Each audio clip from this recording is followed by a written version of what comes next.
Hello and welcome to Thought on Thursday. Well, my thought today centres around those who are far away and those who are close to us.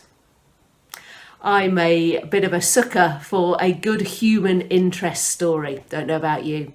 But the ones that have been striking me this week are those where people who have been separated over geographical distances and through the pandemic are now being brought closer together, particularly those that have been in different countries as the different green, amber and red lists change.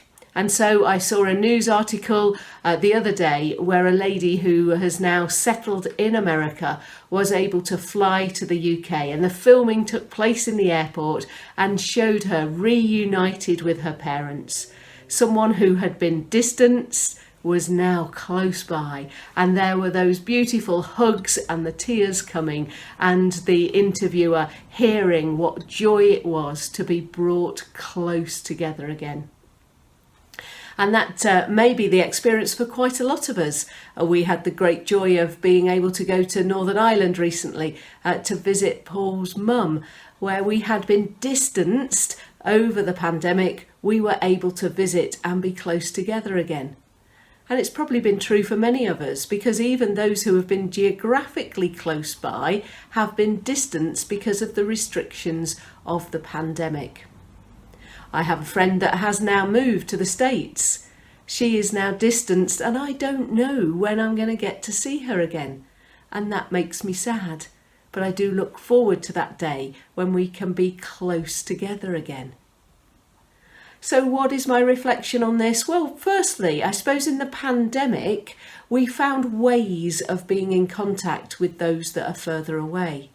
And that's something I don't want to lose. I want to keep those Zooms and FaceTimes and phone calls and even writing cards to people. But I'm also going to delight in those who are close by. During the pandemic, and particularly in clapping for carers, many of us got to know our neighbours better. Let's not let that slip either. Let's not negate the fact that people are close and we can be in contact with them. But of course, as a Christian, my reflection today is about the closeness of God. In fact, the poet Lord Alfred Tennyson wrote this: "Closer is he than breathing, and nearer than hands and feet." The he talks about is God. God is closer to us than our own breath. That's how close God is to us, and the relationship and intimacy we can have with him.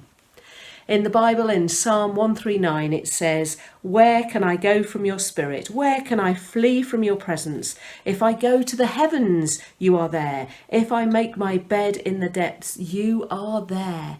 There's nowhere we can go where God is not. He is closer to us than our own breath. May you know the closeness of God and the closeness of friends and family at this time. I'm Amanda Featherstone. I'm the Vicar of St Mary's Church, Withell, and this has been my Thought on Thursday.